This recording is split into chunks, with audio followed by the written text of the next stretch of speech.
First of all, I'm just wondering overall what you thought of the debate last night, because it does seem from maybe like 10 minutes into it, Vice President Harris certainly found a way to get underneath or under the skin of the former president in a way that very few people have in a public debate.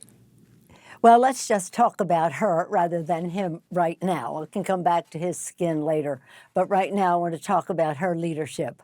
I was so proud of her. She was presidential. She showed her new way forward, new and forward, her plan to take us forward, command of the issues, eloquence in talking about them, again, strategic in her thinking.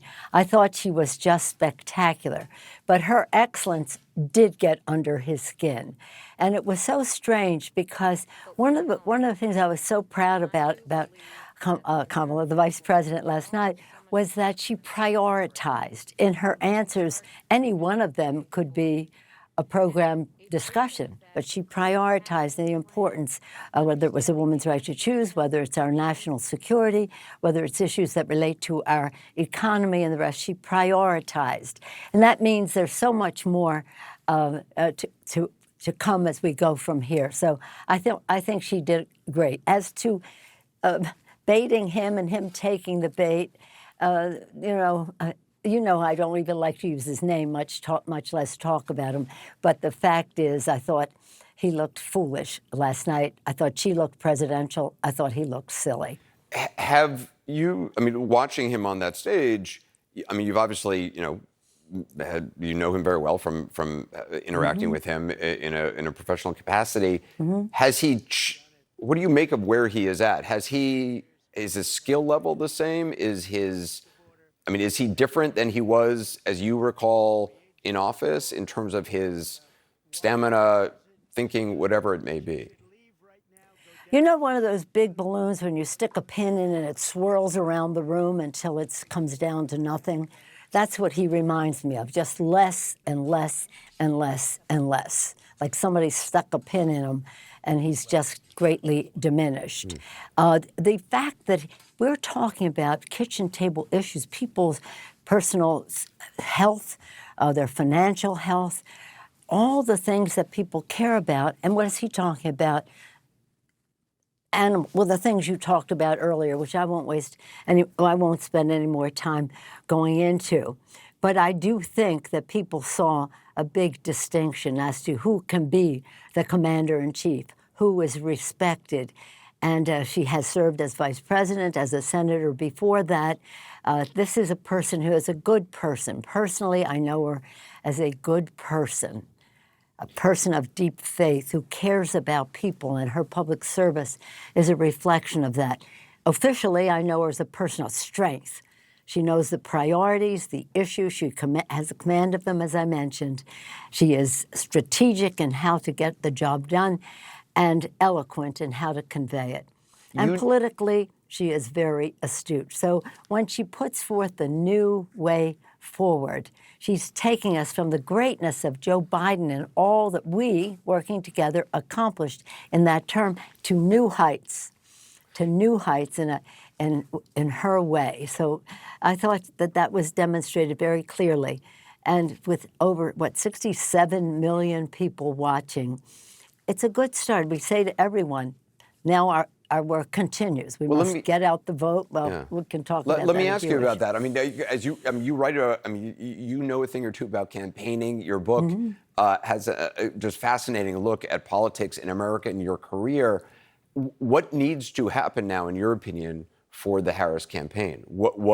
Because, I mean, look, no matter how well people think she may have done last night, you look at the numbers, this is still, tell me if you believe it, a very, very close race, particularly in these battleground states.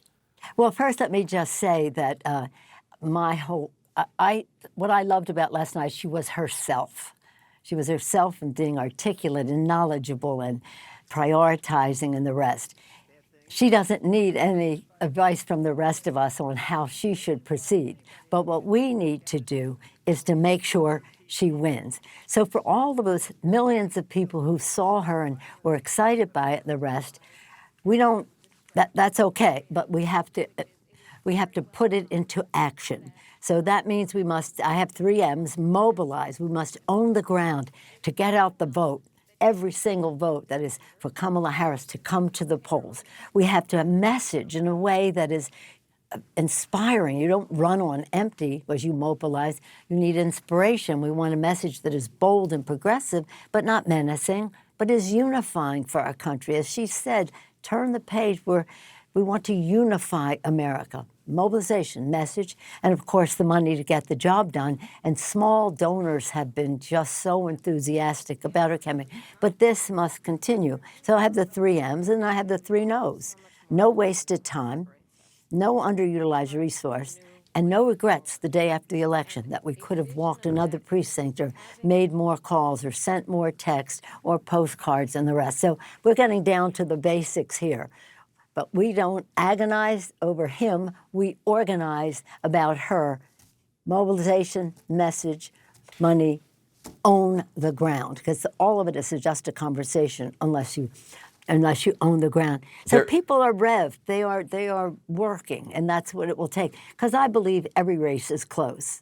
Now, she'll win the popular vote, but we have to win in those targeted states. There are people who watched the debate last night and agonize about a return to that for the next 4 years. You write in your book, the threat to our democracy is real, present, and urgent. The parable of January 6th reminds us that our precious democratic institutions are only as strong as the courage and commitment of those entrusted with their care. The former president recently posted about jailing election officials he views as cheating. A couple of weeks ago, he shared a computer-generated image of you and several other prominent Democrats in orange jumpsuits with the caption, "How to actually fix the system." Do you take these, threats of political retribution seriously? Yes, I do. His people have already acted upon my family in my own home.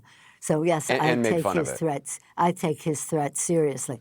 Let me just say, what is so offensive to me is that there's some really good Republicans out there who put up with his saying he never offered any National Guard. Even Mitch McConnell joined us in our bipartisan urgent please send them. Please send the National Guard. And his Secretary of the Army, Secretary of Defense, it takes a lot of time, and he never did until finally he did hours later. More people injured, some people then subsequent to that dying, because he wouldn't send the National Guard. So for him to go on TV and lie about it, he lies all the time. That's the only, I don't know if he knows what the truth is. He's so foreign from it in his statements. But for him to lie about sending the National Guard, I sent it, they refused it. Please, press, don't let him get away with that. That's so ridiculous. And he knows that we do not have control of the security. That's dealt in a different way, and the power of the White House. Now, hopefully, we could get the District of Columbia made into a state, and then the leader of the District of Columbia can call out the National Guard. But until that happens, and unless it does, we're dependent on the president, who has incited the insurrection and refused to send the National Guard. So when he talks about arresting people and the rest, isn't that offensive to people? Am I missing something here? You know what? We don't agonize, we organize. We just have to win. We have to win big.